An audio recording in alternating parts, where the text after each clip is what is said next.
निआरा ढंगरे पालन है रथयात्रा। आज पवित्र रथयात्रा। महाप्रभु श्री जगन्नाथ आज निज भक्तों पाखक आसी निजर यात्रा करुछंती। आज सारा राज्यर विभिन्न स्थान में चली रथयात्रा। से भितरु आज कोरापुट जिला लक्ष्मीपुर ब्लॉक स्थित काकिरीगुमार रथयात्रा निआरा थिला।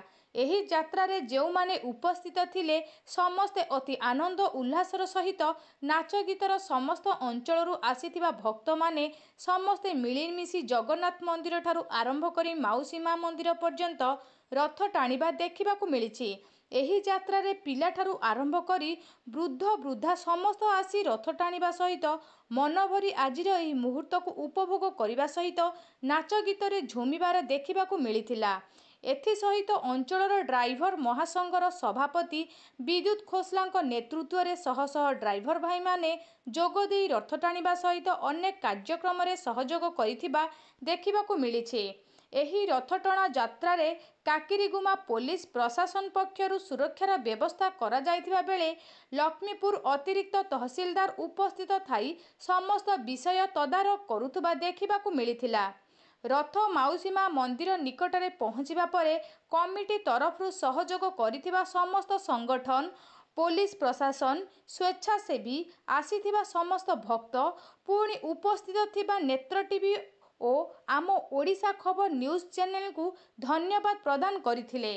कोरापुटरू जिला प्रतिनिधि प्रशांत खोसला रिपोर्ट NTV। जय जय जगन्नाथ। मु जलंधर बाग काकिरीगुमा ग्राम निवासी श्रीधाम जगन्नाथ मंदिर जड़े सेवायत। एति केवल मु कहिबी जे करी कराउ थाए सही ताबिनु अन्य गति नाही। से जहा करूची आया पूर्वरु आमर 2006 मसिया रे जगन्नाथ मंदिर स्वर्गत जगन्नाथ महापात्र द्वारा प्रतिष्ठित होइतला। 2007 मसिया रु आज पर्यंत रथयात्रा चली आसी। एथिरे सेही जगतरनाथ जगन्नाथ पतित पावन दीनबंधुंकर ए प्रकार करुणा काकिरीगुमा श्रीधाम मंदिर रे रहिछि जे ए पर्यंत कौन प्रकार असुविधा होई नाही। आए मंदिर रे हमर आयर व्यवस्था नाही। व्ययर व्यवस्था रहिछि किंतु से किपरि चालुछि कोड चालुछि से ही कराउछि। तेनु ता निकट रे एथिकी मोर गुहारी एवं एथिकी मोर निवेदन एई प्रकार हमर जगन्नाथ सेना एवं हमर अंचलवासींकर दुख सुखर साथी से आम समस्त को सहायक करंतु एवं तांकर आशीर्वाद बारीधारा आम समस्त दृष्टि करंतु। एतिकी ही मोर गुहारी निकटरे हे चतुर्थामूर्ति। जय जय जगन्नाथ। जय जय जगन्नाथ। मो ना जितेंद्र विषय। मो काकिरीगुमा श्रीधाम जगन्नाथ मंदिर कमिटी गोटे सक्रिय सेवायत। आउ 2006 रु आमर जो रथयात्रा स्वर्गत जगन्नाथ महापात्र मंदिर निर्माता जे तरफ जहाँ कि रथयात्रा जे आज पर्यंत कौन प्रकार अप्रियत जिनस घटना कौन दुर्घटना किसी घटे ना। बहुत सुंदर भाव में आम यात्रा सफल होती। आज भी ए वर्ष 2025 रथयात्रा भी एकदम संपूर्ण भाव में बहुत बहुत खुशी।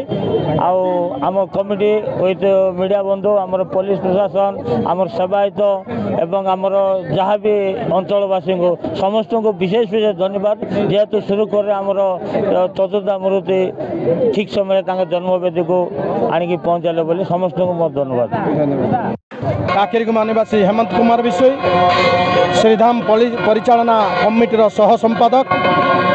2006 मसीह स्वर्गत जगन्नाथ महापात्र द्वारा ये मंदिर स्थापित होगा 2007 मसीह रथयात्रा अनुष्ठित होचु। आउ समय ठारू आज पर्यंत रथयात्रा सुरखुर श्रृंखला भाव में समस्त सहयोग अनुष्ठित होइछि एवं ठीक समय ठीक रीतिनीति सबु कार्य संपादित हो जाइछि। केवल एठी स्वेच्छासेवी मानकर अक्लांत परिश्रम ही एठार अर्थ। सरकारंकर कौनसी अनुदान नहीं, कौनसी अर्थ नहीं। केवल अंचलवासी आर्थिक सहायता यही जगन्नाथर यही पाथय यही संस्था चली आज पर्यंत। केवल जगन्नाथंकर विचित्र लीला एठारे परिलक्षित होउछि। आउ सही लीला द्वारा ही एठारे सबु कार्य निर्विघ्न समाहित हो पारुछि। आउ जगन्नाथंक पाखरे एतिक करुणा एही भली अंचलवासी पाखरे सबु बेले तांकर आशीर्वाद आ कृपा दृष्टि लागि रहिले आमे निर्विघ्न भागरे सबु कार्य किपरि समाहित करि पारबो ताही मु जगन्नाथ पाखरे आज दिन रे कामना करछि। जय जगन्नाथ। जय Audio Jungle.